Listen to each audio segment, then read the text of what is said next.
It is the hard shell, the edible white flesh, and the clear liquid that all combine to form what is known as the coconut fruit. In Jamaica, coconut is utilized in practically all of our favorite sweets like gizzada, coconut drops, and dunkunu, to name a few, and some of our favorite dishes like rice and peas and rundown. Then there is the coconut oil that we use for our food and for our bodies and hair. And of course, the coconut water that replenishes our energy.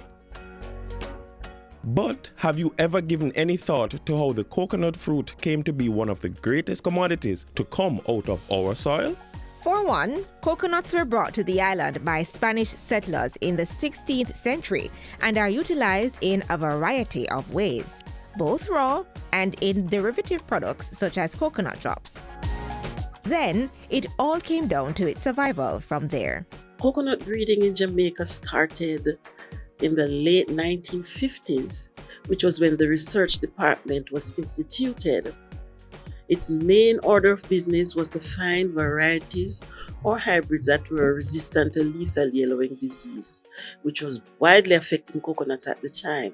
Now, the Jamaica tall was grown extensively in Jamaica, but they were very susceptible to the disease and were dying in droves. The Malayan dwarf, however, that was introduced in the late 1930s, was found to be resistant to the disease. So it was planted out to replace the Jamaica talls. There was a problem, however, because in an industry that focused on copper and oil, the copper quality and oil quality was quite low, even though the plants were surprising. So the breeding department decided to make hybrids to utilize this resistance with other favorable qualities. And after 14 years of breeding, in 1974, the Maypan was released for commercial production. Now this hybrid was a cross between the Malayan dwarf and the Panama tall.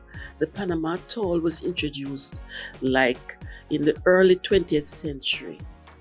And so we had the best of both worlds, that it was early bearing, produced a lot of nuts, and good sized nuts, and reasonably good copper and oil quality. Further breeding was done to utilize other dwarfs that were introduced and cross them with the Panama tall to make other hybrids that turned out to perform just as well as the Maypan. The focus on breeding is now looking at the other items in our gene bank and to see how they can be utilized, because a dwarf by tall hybrid is an all-rounder, but there might be some that may be better for coconut water, may be better for coconut oil. And of course, technology is being brought to bear in our breeding efforts. The research department continues to work towards maintenance and improvement of the coconut industry, and this is done through constant monitoring of cultural practices and the implementation of disease control interventions. So the work continues because we never rest on our laurels.